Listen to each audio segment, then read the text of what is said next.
بینەرانی بەڕێزی ستێر TV لە هەر کوێگەن جارێکی دیکەم کاتەوە هەموو کاتێکتان باش. ئەم شەوی ژاتوینەتەوە خزمەتتان لە بەرنامەی ڕاوێ ڕۆژ. بەرنامەکەمان دووتەوە لە خۆ دەکرێتەوەری یەکەم باز لە باشووری کوردستان دەکەین، لەوێ هەوڵێگەیە بۆ بە فەرمیکردنی سیستەمی دەسەڵاتداری بە شێوازێکی پۆلیسی و بنەماڵەیی. ئەلبەتە ئەم سیستەمە دەراویشتەکانی چی دەبن، بە چ شێوازێک دەبێت، ئایا تا چەندە سیستەمێکی باش دەبێت یاخود خراپیەکانی چین. ئەمانە هەڵبەتە گفتوگویان لەسەر دەکەین. ڕۆڵی دەوڵەتانی داگیرکەری کوردستانیش لە دەستێوەردان لەو سیستەمەی باشووردا هەوڵدان بۆ گرێدانیان هی دەسەڵاتدارەکانی باشوور و سیستەمەکە بە خۆیانەوە دەخێنە بەرباس و گفتوگۆ لە تەوەری دووەمیشدا یادێک لە کۆماری کوردستان لە مەهاباد دەکەینەوە کە ئەمڕۆ 72 ساڵ بەسەر کۆتایی هاتنیدا تێدەبڕێ. هەڵبەتە لە هۆکارەکانی ئەو کۆتایی هاتنە یا ڕووخاندنی کۆمار دەکۆڵینەوە. ئەوەش دەپرسین بۆچی ئەمەی کورد تا ئەمڕۆژ ئەزمونمان لە شکستەکانی کۆماری مەهاباد وەرنەگرتووە. بۆ مەبەستەش لێرە لە ستۆدیۆ میوانداریمان کردو لە زۆر بەڕێز عەلی کەریمی سیاسەتمەداری گەلەکەمان بە ناوی ئێمە و ئێوەی بەڕێزەوە زۆر بە خێراتنی بەڕێزیان دەکەین. کاک عەلی زۆر بەخێر بێت. سپاست دەکەم، خۆشحاڵین جارێکی دیکە بە تەندروستێکی باش هاتیتەوە بەرنامەکەمان. سپاست دەکەین. بژیت دەستپێک ماوەیەکە دیار نیت، هۆکارەکە چییە؟ وڵی ماوەیەکە زۆرتر خەریکی خوێندن و خوێندنەوە و نووسین و ئەوە موداوزار ئیتر حەق وایە وردەوردە پیا و مەیدانیش بەجێ بێڵە بۆ خەڵکی دیکە لە شاشەکان و لە بەرنامەکان، بەڵام لە نووسین و شتیوادا نەکەوتومە هەمەوە مقابل و شتیوا شەر هەبووە. ئیتر بە پێی مەجار ئیتر کوردستانیش ماوەیەک بوو کە هیچ واقعەیەکی دوایی لە پارەکانەوە دوای باشووریش نەبووی دەم ماوەیە 3-4 مانگە لێوێنیم. زۆر باشە کاک عەلی، سەرکەوتووبی. مەمنونم، سپاست دەکەم دووبارە. لە باشووری کوردستان تەوەری یەکەم دەست پێ بکەین. ئێستا هەوڵێگەیە بۆ ئەوەی کە سیستەمی بنەماڵەیی لە باشووری کوردستاندا بە فەرمی بکرێ بۆ بشکرێتە سیستەمێکی پۆلیسی. نازانم ئەمە ڕاستە شتێکی وا لە ئارادا هەیە؟ ئەگەر لە ئاراشدا نەبێ بۆنی دێ. ئەلبەتە کاکەندەریان هەر بۆ خۆت و بینەرانی شەتفەن ئاگادارن. ئەگەر سیستمی دەسەڵاتی کوردستان لە دوای 91 و 92 و دوای ڕاپەڕینەکەی و ساڵی 91 بەهاری 92ەوە دەست پێ بکەین و یەکەم هەڵبژاردننی کوردستان لە 92 سیستمی بەڕێوەبەری دەسەڵاتی سیاسی لە کوردستان هەرگیز لە ماوەی ئەو 27 ساڵێدا سیستمێکی تەندروست و مۆدێرن و ئەمڕۆیی و بە چەشنی وڵاتانی ڕۆژاوا مافی مرۆڤ، دێموکراسی، دەنگدانی بێشی لەو پیلە، دەنگدانی بێت تەزویر ئەوە نەبووە. حەقیقەت ئەوەیە کە ڕاستە بە شێوەیەک لە شێوەکان حیزبی سیاسی وەک دیاردەیەکی مۆدێرن لە کوردستاندا نێوی هەیە و نێوی هەیە و بۆ فرە حیزبی بە ئیسلاح هەیە، بەڵام ئەگەر چاک پسیە ناو بن و بناوانی ئەو سیستمی دەسەڵاتداری باشووری کوردستان دەبینین کە بە نۆعێک خودی حیزبایەتیەکەش بە دیوەخان کراوە، یعنی مەکتەبی سیاسیەکە شۆنی میر و بەگو ئەوانەی گرتوتەوە. جا بۆیە سیستمی بنەماڵەیی بەڕێوەبەری بە بنەماڵە و بە عەشیرەتی لە کوردستان شتێکی نامۆنیە. ئەلبەتە من بۆیە وتم بە فەرمی بکرێ، ینی هەوڵێکی کە بە فەرمی بکرێ. گینا ئەمە پێشتر لە نێو پارتەکانی کوردستاندا مەسەلەی بنەماڵەییمان بینیوە. ئەوە بۆیە فعلن قسەکەی جەنابتان ڕاستە، بەڵام ئەوەی کە بێنی مەشروعیەتی پێ بدەی وەک وڵاتانی دراوسێ مەسەڵەن سەعودیە و وڵاتانی خەلیج و تر سیستمی کۆنی ئێران و ئەوانە فعلەن ئەوە حەولێکی بەڕاستی خراپە، زۆر حەولێکە کە دەبێت ڕۆشنبیر نوخبە ئیلیتی کورد پێشی پێ بگرێت بە دەنگدانی خۆی بە هەموو ئەمرازێکە لە بەردەستیدایە، چونکە بە خلیزیکردن یا بە ئەمیریکردنی سیستمی کوردستان ئەوە دەرهاویشتەی زۆر خراپی دەبێ. وردە ئیتر پێشی هەموو ئازادیەکان، پێشی هەموو دموکراسی، پێشی تاکەکانی تر بە یەکجاری دەگیرێەوە. ئەوە شەرعیەتی پێدەدا، ئەوە شەرعەتی پێدا کە بڵێ وڵاتی ئێمەش وڵاتێکە وەکو سعودیە وەکو قەتەر وەکو وڵاتانی ئەمارات و ئەوانەش سیستمی ئێرانی کۆن شای زمانی شای سیستمی بەعز سیستمی بەشار و ئەوە بەڕاستی ئەمە هەموو ئارەزوەکانی کە هەفتا ساڵە هەموو شۆڕژگێرانی کورد خەباتی بۆ دەکەن بە نێوی دموکراسی بە نێوی ئازادی بە نێوی شۆڕژگەری هەمووی دەخاتە ژێر سوالەوە هەمووی دەخاتە ژێر پێت و ئێمە لە نەهایەتدا دوای ئەم هەموو ساڵە خێن و زندان و ئەنفال و کیمیایی و هەمووی ئەوانە خێنی و حەول و تەقلای ئەم هەموو شۆڕژگەرەی کە بە نێوی پێشمەرگایەتی بە نێوی ئازادی و شاخ و کێوکەوتن و لە شاخەکانەوە بە درێژایی ساڵانی 50 و 60 و 70 و 80کانی سەدەی ڕابردوو ژیانی خوانێ ناسە لەپی دەستان بۆ ئەوەی کە میلەت بە ئازادی بژێ دەبینین هەمووی دەبێتەوە بڵقێکی سەرئاو و ئێمە لە نەهایەتدا بە سیستمێک گەیشتون کە هاوڵاتی خۆمان هاوڵاتێک کە خەباتمان بۆ کورد و ڕقی لێمان دەبێتەوە هاوڵاتێک کە خۆمان هاواری ئازادیمان بۆ کردووە وردە وردە دێت ئێمە بە جەلادی خۆی دەزانێت دەسەڵاتەکەی خۆی دەسەڵاتی کوردی بە جەلادی خۆی دەزانێت مافەکانی پێشێل دەکا ئەمە جێگای ئەو پەڕی ئەسەفە ئەو پەڕی شکست بەڵام باشە بۆچی بە دیوێکی دیکە سەیری نەکەن ئێستا وەکو بەڕێز داماژەت پێدا لە خەلیج ئەم جۆرە سیستمە هەیە لە وڵاتانەی کە ئاماژەت پێدا وەکو سعودیە و ئیمارات و قەتەر وەمانە کاتێ بنەماڵەکان لەوێ حاکمن بە حکمی و واقعیتر لەوێ هەیە جۆرێک لە ئێستقرار لە وڵاتانەدا هەیە ئەمانیش دەیانەوێت هەمان ئێستقرار و سەقامگیری بێنە بۆ نمونە باشووری کوردستان و ینی ئەمە مرۆڤ بۆ دیوا خوێندنەوەی بۆ بکار ناکرێت ئەگەر ئیستقلال بۆ تەیفێکی تەبەقەیەکی دیاریکراوی ناو کۆمەلگا کە بریتین لە بنەماڵەکانی بنەماڵە گەورەکان و دەسەڵاتداران و مەسئولین بێت ئەمە جا کوا نەتیجە و ویست و ئامانجی خەباتی 70 ساڵی میلەتی کورد بوو میلەتی کورد لە 70 ساڵی ڕابردوو زندان شکەنجە ئیعدام هەموو شتێکی قبول کرد بۆ کوڕەکانی بۆ پێشمەرگەکانی بۆ ئەوەی کە لە نێهایەتدا ئارەزوویەکی هەبوو ئامانجێکی هەبوو چرایەکی ڕووناکی لە دوا ڕۆژدا بەدی دەکرد بۆ ئەوەی کە بێن بە ئازادی بژین بە سەربەستی بژین و کوردستانێکی ئازاد تاکەکان تێیدا بەرابەر بن تاکەکان تێیدا سەربەز بن هەموو لایەکمان هاوڵاتی دەرەجە یەک بین هەموو وەک یەک لە عەدالەتدا بژین حەقیقەت مشکلی گەورەی ئەو جورە سیستمانە کە هەمیشە و دایمیش بووە تا ئەوەی کە بە دیکتاتۆریەت چێشراوە بە سیستمی تۆتالیتەر چێشراوە ئەویش ئەوەیە نەبوونی عەدالەتە ڕەنگە میلەت برسێتی قبولکە ڕەنگە میلەت زندان قبولکە ڕەنگە میلەت ئەشکەنجە و ئیعدام قبولکە بەڵام ئەوەی کە دێشیە ئەوەی کە قبول ناکرێ نائەدالەتیە ئەم ئەویش بە تایبەت کاتێک عەرەبێک فارسێک عەجەمێک تورکێک دێ دەبێتە دەسەڵاتداری تۆ وڵاتت داگیر دەکا و ئەتۆ دەبی بە وڵاتێکی داگیرکرا و دیسانەکانە خۆت بەوەی ئەوە دەکەی دەڵێ دوژمنمە و داگیری کردوم بەڵام کاتێک کوردێک کە دوی نێوپێرێ بانگەوازی ئازادی دەکرد و خۆی بە پەیامبەری ڕزگاری میلەت دادەنا لە شاخ و کێوەکان ئەو بێتە جەلادت ئەمە زۆر دێشێکا کردرین ئەم پێم وابێ ڕەنگە دانە بە دانەی هاوڵاتی کورد بینەرانی بەڕێزی تۆ لەوەیدا لەگەڵم بن کە نەقورچی خۆیی زۆر بە ئازارترە تا نەقورچێکی بێگانە تا خەنجەرێکی بێگانە بۆیە ئەوە بە دڵنیایی دەڵم ئەوەی کە ئەو ڕۆکانە من بیستومە ڕاستە لە ئاخر هەڵبژاردندا جا بە تەزویر بوو بە کەمکاری بەرەی ئۆپۆزیسیۆن و لایەنەکانی دیکە بوو بەرەیەکی بنەماڵە کە بنەماڵی بارزانیە لە کوردستانداوە زیاتر لە 27 ساڵیشە دەسەڵاتن لە کوردستان و زیاتر لە 13-14 ساڵە زۆربەی جومگەکانی دەسەڵاتیان لە هەرێمی کوردستان گرتوتە دەست و دیارە بە ڕەواڵەت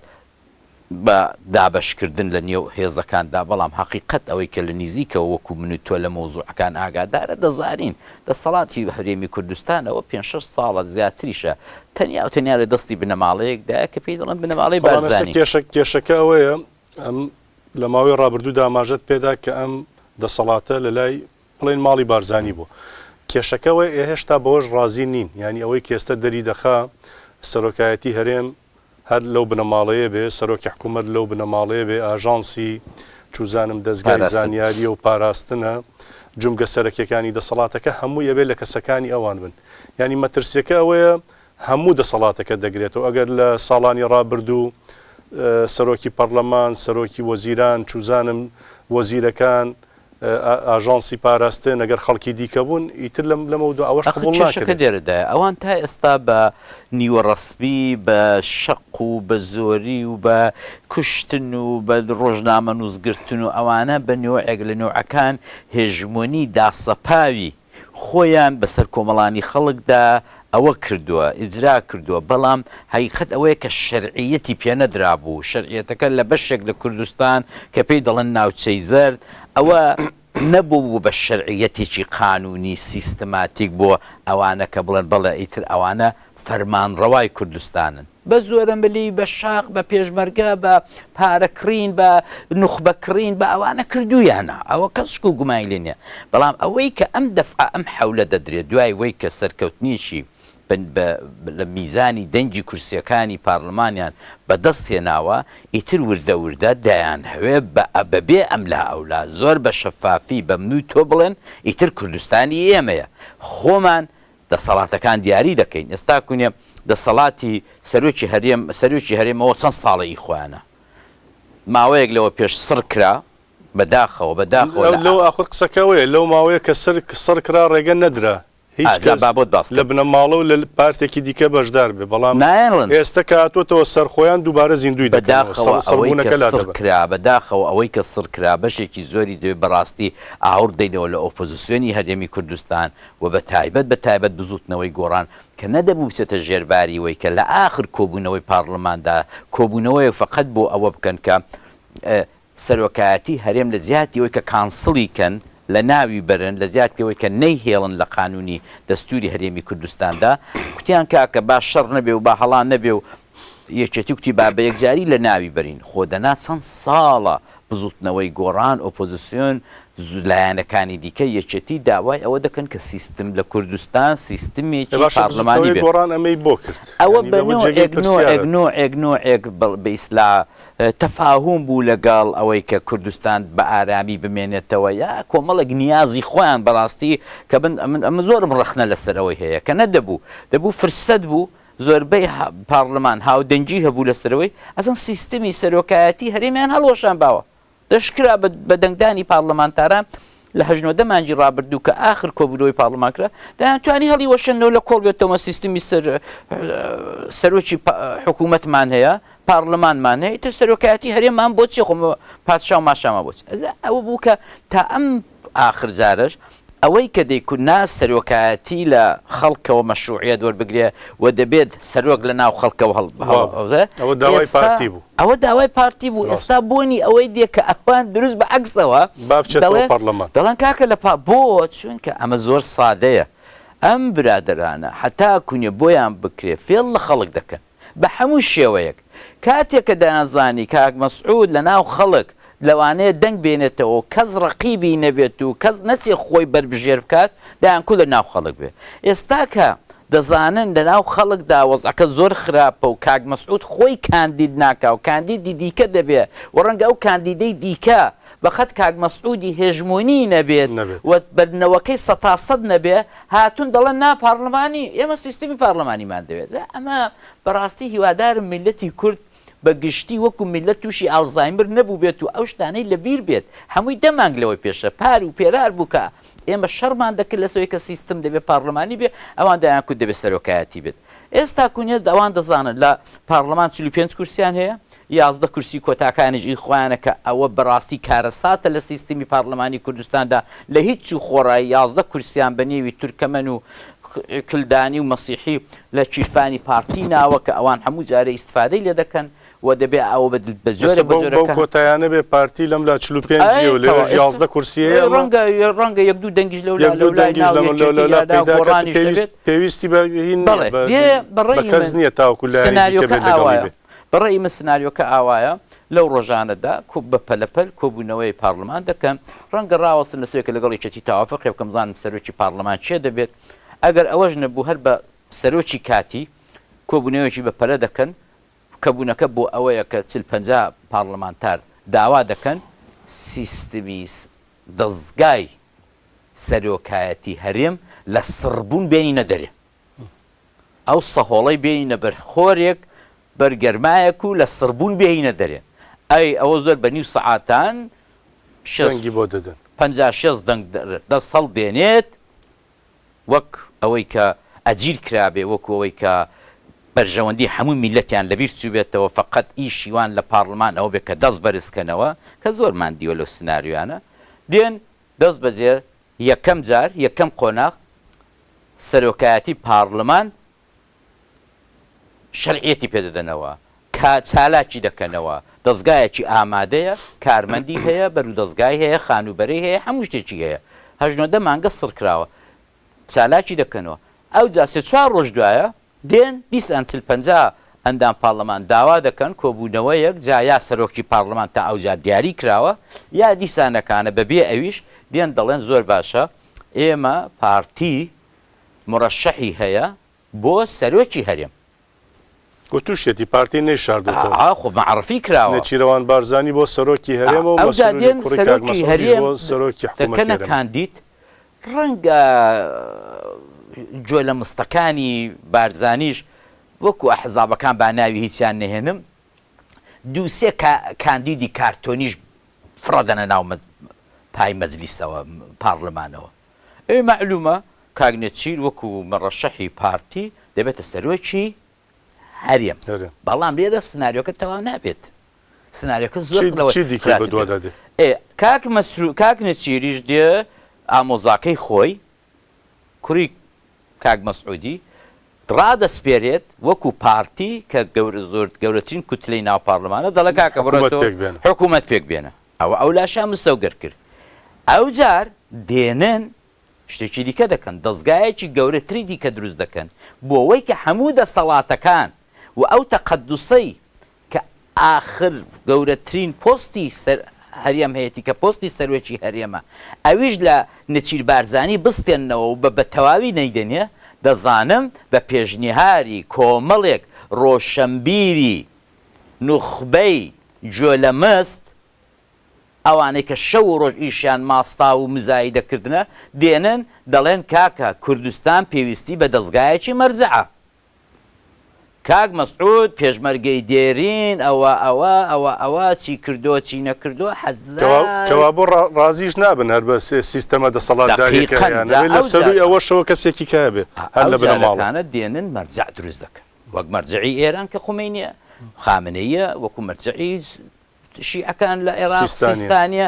مەرجع دروست دەکەن و تەواوی پارتیش نەیشاردۆتەوە لە زۆر کۆڕ و کۆبوونەوە بەرنامەدا بەرپرسانی پارتی دەڵێن کاک مەسعود هیچ وەزیفەیەکی مەرجعمانە قانونی حکومی نییە بەڵام لە ئێستاوە دەستیان پێکردووە وەفد و وفود دەنێرن بۆ لایوی وەفد و وفود دەسێ بۆ لای ئەو بۆیە ئەوە بۆنی ئەوەی دێ ئەو دەم تەواوی جمگەکان دەبێنێتەوە دەستگای پاراستن و ئاسایشی هەرێم ئەویش بە دڵنیایی دەدرێ بە ئەندامێکی زۆر زۆر زۆر نزیکی دەرەجەیەکی بنەماڵی بارزانانی هەر لە ئێستا بە یانیینی نافەرمی هەیە دەڵێن وەی سی بارزانی دەست نایزانین بەڵام متمەئینەن ئەگەر عەلی کەریمیش بێت بزانە حتمەن یا برای مەسعودە یا کوڕی مەسعودە یا ئیتراوە یا برازایەتی ئەمە لە هەمووی گرنگتر کەسێک بۆتە سەرۆکی حکوومەت کە بەڕێی من لە کاری ڕۆژانەدا گرنگترین پۆستە گرنگترین دەستگا حکوومەتە کە ڕۆژانە لەگەڵ تۆ و من و خەڵکی فەقیر و هەژار و نەوت و غاز و ئەوە ئیش دەکا سەرکار هەیە کەسێکی پۆلیسیە کەسێکی ئەمنیە ئەخۆ قسەکەوەیە بۆ ئێستا دەڵێن سیستەم دەبێتە پۆلیسی ئەمە خەتەرەکە لە حکوومەتەوە ڕادێت جا ئەوجا لە حکوومەتەوە دەستگای پاراستنیش هەروەکو جارات تۆقێنەر بووە زۆتری تۆقێنەر دەکەن ئەوجا سیستمێکی لەسەرەوەی هەمویانەوە دادەندرێت کە بە نێوی سیستمی مەرجەعیەت بێت ئەوە ئیتر کوردستان دەبکێتە وڵاتێکی تاریکستانی چەشنی سەعودیە و چەشنی وڵاتانی مەلیکزەدە و چەشنی وڵاتانی وەکو قەزافی و سەدام و ئێران و ئەوانە ئیتر کۆمەڵانی خەڵکیش بەوە ڕازی دەکەن بە تایبەت نوخبە و ڕۆشنبیری گوێ لە مست و کاوێشکار ئەویش ئەوەیە کە دەڵێن بابە هەر جۆرێکی دەبێ ببێت با دەسەڵات دیکتاتۆری بێ با تۆتالیتێر بێت بەڵام سەروەری و دەوڵەتمان بۆ دروستکە بەڵام ئێستا قسەیەکی ژێ لە ناو خەڵکە دەڵێن مادام مەسرور بارزانی کوڕی مەسعود بارزانیە مەسعود بارزانی هەوڵ دەدا حکوومەتێکی سەرکەوتووی هەبێ یعنی ئەمە خوێندنەوەی بەڕێزت بۆی چییە؟ ئەگە سەرکەوتووی بە چەشنی حکوومەتی شای ئێران و سەدام حوسێن و قەزافی و حوسنی مبارەکە بەڵێ ڕاست دەکە ئەگەر کەس دەنگینەیە کەس فزەینەیە کەس نەوێرە بڵێ لەل وڵات بە چەشنی خۆیان بە کەیفی خۆیان بدزرێت تاڵان بکرێت بخورێت زندانی بکرێت ڕۆشنبیر زمانی ببڕێت ڕۆژنامە نووس بکوژرێت ترۆر بکرێت سەدانی وەکو من ترۆری شخصیەتی بکرێن ترۆری فیزیکی بکرێن بەڵێ جاوە وڵاتێکە بە کەیفی دڵی خۆیان و خۆشای ئێرانیش 37 ساڵ ئاوە حکوومەتی کرد کاکە حقیقەت ئەوەیە کە میلەتی کورد بوو ئەوە خەباتی نەکردووە میلەتی کورد ڕاستە ئارەزوویەکی دێرینەی دەوڵەتی کوردی و ئاڵای کوردی بووە بەڵام ئەی میلەت لێرەوە پێتان دەڵێم ئەمانە پارەکانە ئیمتحانی خۆیاندا ئەوانە دەوڵەتی کوردیتان بۆ دروست ناکەن ئەوانە ناتوانانی دەوڵەتی کوردیتان بۆ دروستکەن نەتەنیا دەوڵەتی کوردیان بۆ دروست نەکردن بەڵکو لە پێش یەکێتی و گۆڕان و هێزە ئیسلامیەکان چوونە بەغدایە هاواریان کرد بەشیان بدەن لە کەیکی هەڵبژاردننی عێراقیان هەڵەکان ڕازەکە تەنانەت کاکە ئەوان گڕنەیان گرگڕنا گڕوویان گرت گڕنەیان گرت لەسەر پۆستی سەرۆ کۆماری ئەی کاکە ئەتۆ پارەکانە هەو دەمانە ئێستا شەڕیانە لەسەرەوەی وەزارەتێک بە یەکێتی نەدرێ لە بەغدا تەبعەن ئەوان دەیانەوێت لە دەوڵەتەوە بۆ نێشتنی پێدانی وەزارەت بە یەکێتی هەموو کەیکەکەیان بۆ خۆیان دەوێت و ئەوە درۆیەکی شاخدار بوون من هیوادارم ئیتر میلەت هەرچەند تێگەیشتۆ وردەوردا و بەڕاستی حتا لە هەڵبژاردنەکەش لە هەڵبژاردنەکانیشدا لە سەدا 60 بەشداریان نەکردەوە بۆ خۆی وشیاریە تەبعەن نەکا ئەو هێزانە بە گۆڕانیشەوە بە ئیسلامیەکانیشەوە پێیان وابێ هەڵبژاردنێکی سەرکەوتویان کردووە کاکە قسەکەی تۆ زۆر ڕاستە سەتا زیاتر لە 60 لە ماڵە خۆی دانیشت نەهات بۆ هەڵبژاردن متمانەی بە ئێوە نەماوە متمانەی بە ئەوجا سەتاچلەکە کە بەشداری کردووە سەتا حەوت و هەشتی جارێ فقط دەنگی تەزویرە چۆدە سندوقەکانەوە خۆ دەنگی زندوو نییە دەنگی ڕاستی نییە کاغەزە چۆ دەوێ و کاغەزە نابێتە زەلە ینی وێناکە بەم شێوەیە بۆیە بەڕێزت گەشتبین نیت بەوەی کە دەڵێن مادام کوڕی کاک مەسعودە و هەوڵ هەیە حکوومەتێکی بەهێزی هەبێ ینی سەرکەوتو من دانانی ئەو کاندیدانەی کە بە تازایی وەکو کارتێک دەست بەجێ فڕیدا بارزانی فڕیدا و هەمووشیان کاندیدی بارزانین و ئەوەی کە وردە وردە بارزانی لەولاوە لە سڕبوون خۆی ڕزگار کردووە ئێستاوە لە پارەکانەوە خۆی سڕ کردوچەوە ماڵێ و ڕۆیشت و زیز بوو کەس خۆی سڕ کردبوو یا سڕیان کرد خۆی سڕ کرد هەسڕی نەکرد کاکە گۆڕان چوو لە سڕبوو دەریێناوە ئەوە خۆمە لە بیرمانە ئەمە وردە وردە ئانەکانە نەتەنیا لە سەربوون ڕزگاری بووە لە کۆبوونەوەی پێشمەرگاندا قسەی وا دەکا کە نەبایدی و نەباران قسەی وا دەکا کە ئەنەهوو ئەوان بوون ئەو پارەکانە ئەو شکستە گەورەیان بەسەر میلەتی کورداهێنا ئەوان بوون کە ئاوا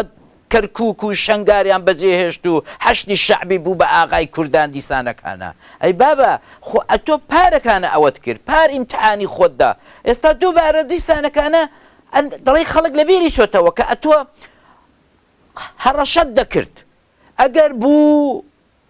ئەگەر نەبوو ئەوە سەری من و قسەقۆی ئێوە نە سەرمان بینی نە هیچمان بینی ئەشەدی بیلا برادەرێک نووسی بووی کە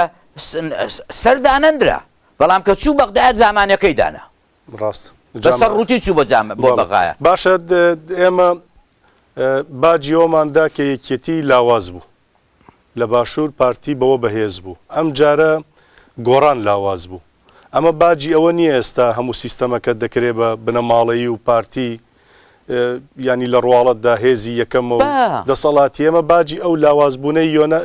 بە دەرەجە یەکەم یەکێتی نیشتمانی یەنەکە و گۆڕان نییە لە ئێستادا تۆ ناسینێکرد لەسەر من هەیە تۆ بەرنامەیەک دەکەی تۆ دەزانی کە من منتەقیدم من ڕەخنەگرم تۆ من بانگ دەکەی وەکو ڕەخنەگرێک کاتم بۆ دادنەی زەحمەتم بۆ دەچێشی پەزیراییم لێ دەکەی شوێنم بۆ دادنەی دوو ڕۆژتە بۆی کە بەرنامەیەکی وەکو ڕەخنەگرانم لەگەڵ بکەیت ئەی لە ناکاو ئەبل بێم لە ڕەخنەگەری ڕا ببم بە مەداح ببم بە پێدا هەڵکوتنی دەستەڵات ئەی کاکە تۆ تەعجب ناکەی بینەرەکانت ناڵن کاکەوە چ قەوماوە حەقیقەت ئەوەیە کە ئێمەش ئەو ئینتیزارەمان لە گۆڕان و لە ئۆپۆزیسیۆن هەبووە لە ناکاو ئەو دیالۆگە ئەم دەقا ئەم گوتارە دەگۆڕدرێت بە ئەوەی کە پشتی دەسەڵاتگرتن ئەمە ئەوەیە کە میلەت تووشی خەیبە ئەمەل دەکات تووشی یاس دەکات تووشی نائومێدی دەکات حقیقەت ئەوەیە خەڵک کە وەختێک دەڵێ ئۆپۆزیسیۆن ئینتزاری چێ ئینتزاری ڕەخنەیە بە چەکوش ڕەخنەیە ڕۆژانە ڕەخنەیە بە بێڕەحمی ئینتزاری ئەوەیە کەیێنێنەکەی تەلەڤیزیۆنەکە تۆپخانە بێ ئینتزاری ئەوەی تۆپخانە ماوە تۆ نزیک بووی لێیانەوە ئەم زۆریان لێ نزیک بووم بەڵام ئەو دامەزراندنی دام و دەستگا ڕاگەاندنانەی گۆڕانی ژاوکار بووی سەداسە هەموو کەس دەزانێ بەڵام حقیقەتەوەیە کە ئەو کات گۆڕان پەیامی پێبوو گۆڕان مەسیزێکی پێبوو و لەسەر مەبدەئی خۆی کاری دەکرد و مساومەی نەدەکرد خەڵکیش ئەوەی دەویست خەڵکێکی زۆریش بە ماوەی 3 مانگ کەمتر 25 کورسی برد زیاتر لەو نیو میلیۆن ڕای زۆر ساختەش کە لێی کرا لە 2 میلیۆن دەنگدەری کوردستان ئەو کا 2 میلیۆن دەنگدەر هەبوو هەمووی کوردستان زیاتر چەندیش بەشداری دەکردووە بەڵام دیسان لەسەر ئەوەشڕا نیو میلیۆن دەنگی میلەتی کوردی برد ئەوە ڕاستە ئەو دەم گۆڕان بە حەق جوابی محیبەت و جوابی ئینتزارەکانی خەڵکی دایەوە ئێستا نەیداوەتەوە بۆی ئێستا نەیداوەتەوە ئاوا جەزرەبەی دەدەن ئاوا تەمبەی دەکەن جەزرەبەکە هەر بۆ گۆڕان نییە بۆ هەموو گەلی کوردە گرفتەکە ئەوەیە چۆن یەکێتی لاواز بوو پارتی بەهێز بوو باجەکەی هەموو کوردای لاوازبوونی گۆڕان کوردی گۆڕان دوو وەزیفەی لەسەر شانەکە دەستا دەبێ لە پێیدا بنیش بە قەولی فارس دەڵێ دەبێت لە پێیدا بنیش ئەویش ئەوەیە یەک خۆی و دەنگدەرانی خۆی ناومێت دەکات دوو ئەویش ئەوەیە کە هەموو چەمکی ئۆپۆزیسیۆن لە کوردستان لە ناو دەبێت دەچێت چونکە جارێکی دیکە ئەبە و شێوەیە خەڵک متمانە بە ئۆپۆزیسیۆن ناکاتەوە ئەمە دەبێ ئەوەندە ئیحساسی مەسئولیەت بکەن هەم پەیامەکەی ڕێخەری گشتیان کاگنوشیرەوان کە نەماوە وەفاتی کردووە هەم ئەوە بەجێبێنن هەمیش داخوازی کۆمەڵانی خەڵکی خۆیان کە ئەوان ئینتزاریان معلومە چێ لە گۆڕان ئەوان ئینتزاری ئەویان هەیە کە لە دەسەڵات قبول نەکرێت دەسەڵات بەرەو چاواشەمان دەبا دەسەڵات بەرەو دزی و تاڵانمان دەبا حقیقەتیش ئەوەیە کە ئەوان ڕاست دەکەن لە ماوەی ڕابردوودا دەسەڵاتی هەرێمی کوردستان و بەتایبەت ئەوانەی کە لە دەسەڵاتی زۆر دابوون لە کوردستان وڵاتیان تاڵان کردووە ئێستا چی گۆڕاوە چۆن دەکرێت نەگەر هەڵوێستی گۆڕان بەرامبەریان بگۆڕێ خۆوان دەستبەرداری و تاڵانیە بوون دەستبەرداری ئەو دەکرا ئەگەر گۆڕان بوون لەسەر مەسیجەکەی خۆی سوور بایە و دەنگی زیاتری هێنابایە ئەو ڕۆکانە دەست بەجێ بە نووکی قەڵەمێکی نەیدەکوت کاندیدی من کوڕەکەمە بۆ سەرۆکی حکوم نەیدەوێرە ئەو ڕۆکانە ئەگە گۆڕان 25 کورسەکەی پێبایە و یەکێتی 25 4 کورسەکەی پێبایە و ترسی ئەویان هەبایە کە گۆڕان و یەکێتی و لەوانە کۆمەڵ و یەکگرتوش لەگەڵیان بن بەڵام خۆ دەرەنجام ئێستاش پارتی 100 کورسیشیە بێت لەولا لە پەرلەماندا لە زۆنی سەوز هیچی پێ ناکرێت ئێستا مشکلەکە ئەوەیە خەتەرەکە ئەوەیە کە کوردستانیان دابش کردووە ئەگەر بە درێژایی مێژ و دوژمنانی گەلی کوردستانیان دابش کردووە ئێمە ئێستا کونێ ئەوە بە ئەمەل دەبینین لە 94ەوە کە شەڕی ناو داخلی کوردستان دەستی پێ کردووە لە قەڵات زێوە حقیقەت ئەوەیە کە کوردستان بەدەستی خۆمان دابش بوو ڕاست دەکەی یعنی ئەوەی کە بۆ خۆیان دەڵێن پارتی لە سلێمانی فەڕاشێکی پێتەعین ناکرێ و یەکێتی دەڵێ لە هەولێر حتا نوێنەری ئەنجومەنی پارێزگاشم هیچ دەسەڵاتێکی ڕاست دەکەن ینی مەبەستمەوەیە لەولا ئەگەر مەرجعیش کاک مەسعود بێ سەرۆکی حکوومەتیش کوڕ و کوڕەزاکانی و برازاکانی بن خۆ چی لە مەسەلەکە من یەکشتی پێ دەڵم لێرەوە بە خەون دەیبینێ مەسعود بارزانی مەرجعی هەموو گەلی کوردستان بێت ئەوە خەونێکە کە قەت نایبینێت ناڵم لە بڕۆشەڵات و لە باکوور و ئەوانەکەەوە حسابیان جیاوازە لە ناو خودی هەرێمی کوردستانیش کە 3 شار زیاتر نییە دهۆکە و سلەیمانیە و هەولێرە ئەوە تازەجی هەڵەبجەشکار هەڵەبجەشی بەشێکە لە هاتووەتە سەر. ئەو لەو هەرێمە بچووکەیدا نابێ بە مەرجع ئەگەر سیستانی مەرجعە مەرجعی هەموو شیعەی دنیاە ئەگەر خومینی مەرجع بوو ئەو هیچ نەبێ چوار وڵاتان بوو کاک مەسعود بەو ساردە 15 ساڵەی کە کورد شانسی وەی دایە کە ئەو سەرۆکی هەرێم بێت بەڵام لەو 15 ساڵەیدا 3-4 جار زیاتر نەیتوانی بێتە ناوچەی گەریبیان و جێگا ئەنفال کراوەکان و هەڵەبجەی شەهید و سلەیمانی بیمار و سلەیمانی بریندار نەیوێرە نەیتوانی بێت هەروە دەبێت ئەگەر لە مەرجع زیاتریشمان بۆ بدۆزێتەوە پۆستێکی خوداییشمان بۆ بدۆزێتەوە لە مەرجعیش گەورەتر بێت ئەمن قەولی پێدەدەم ئەو ناتوانێت مەشروعیەتی سیاسی خەڵکی کۆمەڵانی کوردستان بەگشتی وەربگرێت. زۆر باشە بە کورتی ئەجندای داگیرکەران یا ڕۆڵی داگیرکەران لەسەر بەجێکردنی ئەو سیستەمە بنەماڵەیی و دەسەڵاتداریە پاوانخوازیە پۆلیسیە کە ئێستا دەیانەوێت لە باشوورا بیکەن چییە؟ ئەوان کاک ئەندرێن ئەوە زۆر ڕوونە. ئێمە ئینگلیس و سوید و هۆڵەند و بروکسێلمان جیران نییە. دراوسەکانمان معلومە چن. سیستمهایەکی تۆتالیتێری سیستمهایەکی سەرکوتکەری سیستمهایەکن کە ئەوەی تێیدا نەبێ مافی مرۆڤ و ئازادیەکانە. ئەوە لە تورکیات ئەوە تاوە دەیبینی ئەوە لە ئێرانت کە هەموو ڕۆژێ کۆڵبەرێک دەکوژێ هەموو ڕۆژە گەنجێکی 17 ساڵە سەری بەدارەوەیە هەموو ڕۆژێت ئەو ترۆر دەکرێت ئەوە تا لە خاچی ئێرانەوە ترۆری حیزبی دموکراتی کوردستانیان کرد بە موشک لە چۆ لە ناو خاچی وڵاتێکی دیکە کە لە ناو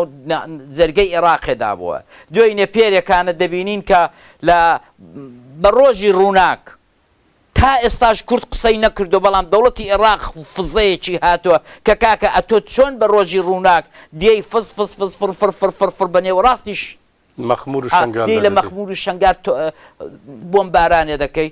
ئەوە تورکیا ئەوە عێراقا کە دوای نێوپێرەمان عەبادی لەبیر نەچۆتەوە و دوای نێوپێرێمان هەشتی شەعبی لەبیر نەچۆتەوە و دوای نێوپێرێکانە ڕووی واقعی ڕاستەقینەی عەرەبمان لێ معلوم بوو عەرەبی دەسەڵاتدار دەڵێم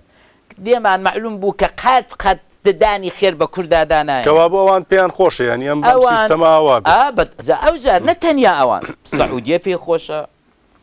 یەمەن پێی خۆشە قەتەر پێی خۆشە ئەمارات پێی خۆشە چونکە ئەوان قابلە لە نێو جەحەندەمێکی دیکتاتۆریەتدا لە ناوچەیەکی فراوانی ڕۆژهەڵاتی ناوەڕاست وڵاتێکی پڕ لە دموکراسی پڕ لە مافی مرۆڤ وڵاتێکی ئارامی خۆش بە نێوی کوردستان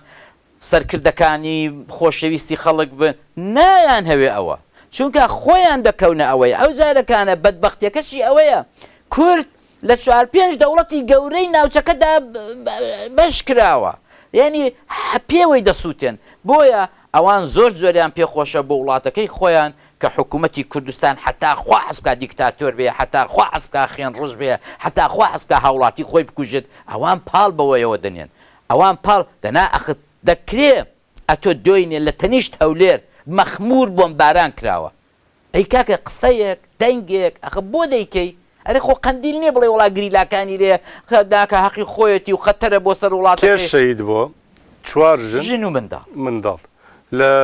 شنگالیش 3 کەس کرێکاری خەڵکی کۆبانی کە بیر هەڵکەنن ئەو ئامێرەکانی بیریان هەیە یانی تۆ لە سەرمانەش نەتوانی قسە بۆیە دەڵێم ئەجات لە هەمووی سێتر قایم قامەکەی نزیک لە پارتی ئەمەی مەخموورەڵێ لە چاوپێکەوتنێکدا لەگەڵ ئەمریکاڵێ نازانم کێ بردمانی کردو درۆ دەکا ئەڵێ فاعلی مەجهولە بکەری نادیارە درۆ دەکا هیچ کەس بکەری نادیار بێریەوەشیان نیە بڵێن تورکیا هاتووە لە کاتێکدا ئەردوغان بەخۆی دەڵێ ئەڵێمە 20 فڕۆکەی شەڕکەرمان ناردۆتە سەرێ باشە بە کورتی چی بکرێ بۆ ئەوەی ئەم دەستی دەوڵەتانی داگیر کرد بەو دەسەڵاتی کوردیەوە بەو دەسەڵاتی کە ئەمڕۆ لە هەرێمی کوردستان هەیە حتا ئەوان هەبن دەستی گڵاوی داگیرکەری کوردستان لە کوردستان نابڕێت بۆ چونکە بەشێک لە دەسەڵاتی کوردستان خۆی بۆ خۆی ئەو دەستە گڵاوەی گرتووە ئەو دەستە گڵاوە ڕادەکێشێت بە پەنیری بۆگەن بە ماستی بۆگەن ئەم دەستە چۆن لە دەستیان ئەمە فقط و فقط بە وشیاری کۆمەڵانی خەڵک دەکرێت کۆمەڵانی خەڵک دەبوو بزانن بۆ ئەوەی کە چیدی کە بە چلەی زستان سەرمانەیان بە نەوتیان هەبێ ئەخە تۆ سەیری ئەو مەحزەلەیە بکە لە بازاری ئۆپەیک نەوت بە $6 لە بازاری سلەیمانیە و پێنجێن و هەڵەبجە و هەولێر و گەرمیان نەوت بە $140 یعنی بە شەرتێک کوردستان لەسەر بەحرێک نەوت ڕستووە لێرە لەم بڕۆکسلە نەوت هەرزانە تا لە کەرکووک تەبعەن ینی کەرکووکی ژێر دەسەڵاتی و دوو حەزب ئەمە دزی نەبێت چێت ئەمە تاڵان نەبێت چێت حقیقەت ئەوەیەکە بەداخەوە میلەتی کورد ئێوە تووشی دەسەڵاتێکی خۆماڵی بوون دەسەڵاتێکی کوردی بوون کەەوە ئێشەکەی زۆرە پێم ناخۆشە بەدڵ ئەوەی دەڵێم بەڵام تووشی دەسەڵاتێک بووین لە هەموو دژمنێکی کورد بێڕەحەمتر لە هەموو فارسێک لە هەموو عەجەمێک لە هەموو عەڕەبێک لە هەموو تورکێک بێڕەحەمتر بۆ میلەتی خۆی سەوسێنەرتر تاڵانچیتر دڵستر حقیقەت ئەوەیە کە بەرووبوومی کوردستان دەدزرێت تاڵان دەکرێت لەلایەن تەنیا و تەنیا چەند بنەماڵەوە ئەو بنەماڵانە تێر نابن حقیقت ئەوەیە دەبێ کۆمەڵانی خەڵک ئیمەوکو من و تۆ شەو و ڕۆژ وە بیریان بێنینەوە کە مافت زەوت کراوە مافت خوراوە ئەو دەسەڵاتی کە تۆ دەنجی بۆ دەدەی دزی تۆیە جەلادی تۆیە زۆر باش باشە 72 ساڵ ئەمڕۆ تێپەڕ دەبێت بەسەر چوونەوەی ئەرتەشی شانشایی ئێران بۆ مەهابات و داگیرکردنی پایتەختی کۆماری کوردستان با یادێکیش لەوێ بکەین دەڵبەتە سەر و ڕێز و نەوازش هەر لە قازی و قازیەکان و شەهیدەکانی کۆماری مەهاباد دادەنەوێنین پێت وایە ئەوە بۆ ڕوویدا 72 ساڵ پێش ئێستا هۆکارەکانی چی بوو؟ من دوێ دەش مقابلێکم هەبوو لەگەڵ ڕۆژنیوز کۆماری مەهاباد لە ناکاو هات و لە ناکاو ڕۆیشت حقیقەت کۆماری مەهاباد لە شەرایەتێکی تایبەتی ناوچەیی نێونەتەوەیی بینەلمەلەلی دروست بوو زۆربەی جار شانسێک کە دەدرێتە میلەتی کورد بەهۆی ڕووداوێکی دەرەچیەوەیە بەهۆی ڕووداوێکی دەرەوەی کوردستانە یەکێک لەو ڕووداوانەی کە ڕوویدا لە کوردستان بەهۆی حربی عالەمی دووەمەوە دروستبوون و لێکەوتەی کۆماری کوردستان بوو لەسەر خەوات و حەولی 4-5 ساڵی پێشووتری کۆمەڵەیەکی غنچیلانەی ناسیۆنالیستی کورد بە نێوی کۆمەڵەی ژێکاف لەسەر ئەو دار و پەردوویە کۆماری مەهاباد بە لاساکەرەوەی ئافرقەی دموکراتی ئازەربایجان لە تەورێز کاوانیش بە چراغ سەوزی سۆڤێت حتا ئەو چراغ سەوزیان وەرنەگرنەیان کرد هاتن کۆماری ئازەربایجانیان لە تەورێز بنیادنا و کوردیش بۆ ئەوەی کە هەمیشە و دایم ڕقەبەری لەگەڵ عەجەم هەمیشە ئەو لە پێشدا بووە ئەو ڕقەبەری عەجەمەکە زەق بووە تا کوینەی ئێران و هەمووی ئێرانی گەورە هات بە دەست بە لاساکەرەوەی فرقەی ئازەربایجان ئەویش لە مەهاباد کۆماری مەهابادی لە دوی ڕێبەندانی 1946دا ئەوە کرد بنیادنا و دەو دەمەشدا ڕاستە کۆمەڵێک لە خەڵکی ئاوارە و شۆڕژگێری باشووری کوردستانیش کە لەلایەن ئینگلیس و مەلیکی عێراقەوە شکستیان بە جوڵانەوەکەیان هاتبوو و هاتن بۆ شۆستانەکانی ڕۆژهەڵاتی کوردستان ئەوە هەمووی دەستیدا بە دەستی یەک و لە زۆر بەپەلە لە ماوەیەکی کەمتر لە 1-2 مانگدا حیزبی کۆمەڵی ژێکاف گۆڕا بە حیزبی دموکرات و خازی کە تا ئەو تازە ببوو بە ئەندامی ژێکاف بوو بە سەرۆکی حیزبی دموکرات و بوو بەوەی کە کۆماری مەهاباد دەمە بۆیە ئەو شرایەتی عینی و زێهنی بە قەولی مەعروف دەڵێن ئەو شرایەتەی کە دەبێ کاری بۆ بکرێت بۆ حادسەیەکی وا گەورە بەڕاستی بە تەویدا نەڕێژرا بوو بڵێ 5-6 ساڵ فکری لێکرابێتەوە ئەمەوە جمهوری دروست دەکەی هێزی ئەرتەشمان ئاوا هێزی چەکدارمان وا هێزی بنیادمان وا هەرچەند پیاو نابێت زوڵمێ بکە لە ماوەی کەمتر لە ئەو ماوە 3 ساڵی لە 11 مانگدا کۆمار گەندەڵی تێدا نەبوو کۆمار ترۆریکی زۆر سەیر و عەجایب کۆمار سیستەمی بنەماڵی تێدا نەبوو بنەماڵی تێدا دیارە ماڵی قازی ئەوە بوون بەڵام خۆ هەموو جونگەکان بەدەست ماڵی قازیەوە نا خەڵکی فەقیر و هەژار و خەڵکی وردە بورژوای شاریشی تێدا تا ئێستاش خەڵک بە شانازیەوە باز لە قازی و قازیەکان ئەو جارەکانە هەنگاوێکی زۆر گەورەیان بۆ خوێندنی کوردی هاویشت جەریدە هاتە گۆڕێ گۆڤار هاتە گۆڕە دەیان گۆڤار دەردەچوو و ئەو جارەکان لە هەمووی گرنگتر ژن نەقشی درایە ژن ڕۆڵی درایە هەرچەند بێ ئیمکانات بوو پارەی نەبوو هیچی نەبوو لە چاو ئەوەی ئێستا کوێنێ بەڵام توانی لە ماوەی ئەو 11 مانگەدا سەروەری گەورە تۆمار نموزەجێکی جوانی دەسەڵاتی کوردی تۆمار بکە نیشان بدە هەرچەند منتەقەی جوغرافیایەکەمان زۆر زۆر بچوو بوو بەڵام هەمووی ئەو هۆکارانە دەتوانین دابنین بۆ ئەوەی کە کۆمار بۆ ڕوخە حقیقت ئەوەیە کە کۆمار بێ پشت و پەنا بوو کۆمار هێزێکی چەکدا بەڵام هۆکارێکی دیکەژەوە نەبوو کە ئازەربایجان گیرە طبعاً ئیتر تۆ مەهاباتی چی ئەوان هەردەست بەجێ تەسلیم بوون وەختێک کۆماری مقاومەت لە ئازەربایجان هەبوایە ئەوانش خۆیان ئامادە دەکرد پێی دەچوو ئەرتەش پێی دەچوو تەورێز بەجێ بێڵێ زەنجان بەجێ بێڵە تەورێز بەجێ بێڵێ میان دووە بێتە ئەوانە پێی دەچوو کوردەکانیش خۆیان ئەمادەتر دەکرد لەو ماوەی دە 12 ڕۆژەیدا کە شەڕ لەوێ دەبوو مقاومەت لەوێ دەبوو کوردەکان زۆرتر خەبەریان پێ دەکرد یا احتیمال هەبوو بە ئەو پەیوەندیە کە هەبوو لە بینە ئارتەشی کوردستانیش بچوە بۆ هاوکاریەوە ئەرتەشی کوردستان هەن نەبوو ئەرتەشی کوردستان هێزەکەی مەلامسفای بارزانی بوو کە هاتبوون ئەوان بەڵام ئەوان بە تەمای ئەوە نەبوون و قازیش بە تەمای ئەوە نەبوو کە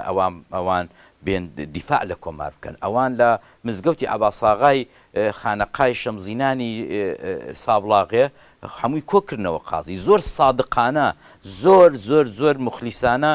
ئەسڵی ڕاستەکەی بە میلەتەکەی کوتی ئەوە منم خۆم و عەباکەم ئەرتەشم نییە پارەم نییە تفەنگم نییە ئەوە هێزی بارزانیش دەڕۆن دایە دەڕۆنەوە بۆ عێراق یا چێک ئەوان نەبوون بەو کۆڵەکەی کە بتوانن دیفاع لە جمهوری ماوە کە یەک دوو شەڕان لە دەوروبەری سەقڵ لە دەورانی کۆماردا کرد بوو دەنا ئەوە نەبوون کە ئەوان بێن شەڕێکی مان و نەمان لەگەڵ زەیشی ئێران بکەن ڕزاش ئەرتەشی ئێرانێ بکەن قازی هات زۆر سادقانە بە بیلەتەکەی کوکتی کاکە ئەوە وەزعی ئێمەیە هەرچەند لێرەدا ڕخنەیەکی قورس دێتەوە سەری ئەگە تۆ دەزانی وەزعەکە ئاوایە دەلێت گەڕابەیە جارێ ئەو جمهوریەتی ئێعلان نەکردبایە هیچ نەبایە بەڵام دیسانەکانە کۆمەڵێکی زۆر ڕەنگە لەگەڵ لە دشدا بدڵن دیسان سەروەریەک بوو ئیمتحانێک بوو زۆر باش ئیمتحانەکەش لەو ماوەی کە تێیدا بووە ینی زۆر کەس قازی دوشتی گەورەی کرد بەڕاستی وەکو سەرۆکی سەرکردەی کۆمار یەک ئەوەی کە لە دەورانی ئەو 11 مانگەیدا عەدالەتی بەجێهێنا کە بەڕێی من گەورەترینشتە لە حکوومەتدا دوو ئەوەی کە ئەمڕۆ دوای 72 ساڵ لە حکوومەتی باشوورانیمان لە هیچ شوێنیمانە عەدالەت دوو ئەوەی کە دوایەوەی کە لە سزن قەوام درۆی کرد نامەردی کرد درۆی بە سەدری برای قازی کوتی ئێوە کارمان بە ئێوە نێو دین مەهابات دەگرین و تەواو و کەس ناکوژین لەوەشدا درۆی کرد کە زانی ئیتر ئیعدام چاوەڕوانێتی شانی و هیمەتی لێ هەڵماڵی و بەڕاستی بە نعرەتەی شێرانە بڵین بەرەو پیری مەرگ چوو لە بەریدا نەنواندن نەگریە نەپاڕاوە گەلیشی بەجێ نێشت لە نێو گەلەکەی خۆشیدا لەناو تەنیش ماڵەکەی خۆی لە چوارچرای مەهابات بەرەو پیری ئەعدام چوو تەنافەکەی دەملی کرد هیچ نەبێت لەگەڵ میلەتەکەم دەمرم بەڕێی من ئەمە گەورەترین دەرسە بە عەکسەوەی 75 بە عەکسەوەی ئاش بەتاڵی 75 لە مێژوویدا بە قازی محەممەدی شەوەکەوە نمونەی هەرە گەورە و مبارەکی میلەتی کووردا کە میلەتی خۆی بەجێنەیەش سەر کردا بەڵام بە عەکسەوە لە 75 ئەم شۆڕشە گەورەی 75 ئەیلول لە ناکاو میلەت شکستی خوارد کارم بەوەی نیە میلەت شۆڕشەکەی شکستی خواردە هۆکار چ بووە ئەوە دەرسێکی زۆر گەورەیە بەڵام نەتیجەکە وەیە کە شۆڕشێک شکستی خوارد لە مێژوودا یەکەمین سەرکردا کە میلەتێکی شکست خوارد و بەجێ دێڵێ بۆ خۆی دەچێتە جێگای گەرم و گوڕ بۆ خۆی دەچێتە خان و ڤیلای کەرەج و واشنگتۆن کووردە تۆ نابینی لە دنیادا شۆڕشێک شکستی خوار بێت میلەتەکەی لەسەر جادە سارد و سڕەکانی تەورێزێ لە ژێر خێمە پیاوی ناموبارەکی تورک تەمادە ژن و منداڵی بکە بەڵام سەرکردەکەی منداڵی سەرکردەکەی لە کەرەج یا لە واشنگتۆن لەو پەڕی ئیسراحەتدا بێت ئەمە بێوێنەیە لە دنیادا هەموو سەرکردەیەک کاتێک دەبینە میلەتەکەی شکستی خواردووە ئەلا کولی شەڕێکمان کرد ڕاپەڕینێکمان کرد بەڵام سەرکەوتوو نەبووین لەگەڵ میلەتەکەی تەرجیح دەدا بمرێ گەورەترین نمونەی قازی محەممەد گەورەترین نمونەی ماوەستۆنگ، گەورەترین نمونەی غاندی، گەورەترین نمونەی ماندێلە، ئەوانە میلەتی خۆیان بەجێ نەهێشت. هەمووی سەرکردەکانی خەباتی چەپ و کۆمۆنیستی لە ساڵانی 56دا لە کوباوە بگرە تا کامبۆجیا زۆربیان شکستیان خواردووە. قازی زۆر پێشەوانیش بوو. بەڵێ بەڵام سەرکردە یا ئیعدام کراوە. بەڵێ شێخ سەعید زۆر باش. سەرکردە یا دە زیندان کراوە. کاگالیگەن سەلعادە میرتاش، عەبدوڵڵا ئۆجەلان. بۆیە لە زنیایەدا نێو هەموو شۆڕشەکانی کورد و ئی هەموو دنیادا ئاژبەتاڵی سەرانی 75 لە دنیادا بێوێنەیە کە سەرکردە بەو پەڕی بێڕەحمی میلەتەکەی خۆی بەجێ بێڵێ لە ژێر خێمە و سەرما سواڵی میلەتی ئێران پێیان بکەن وە خۆی بچێت لە کەرە جوانە دەنج. باشە بەڕێزالی کەریمی سیاسەتمەداری گەلەکەمان زۆر سپاس دەکەم. ئامادەبوونت بۆم گفتوگۆکەی کە پێکەوە کردمان. بینەرانی بەڕێز زۆر سپاسی ئەوەی ئازیش دەکەین کە تام ساتە لەگەڵمان دەمانەوە تا بە یەگەشتنەوەیەکی دیکە هەر شاد و بەختەوەر بن.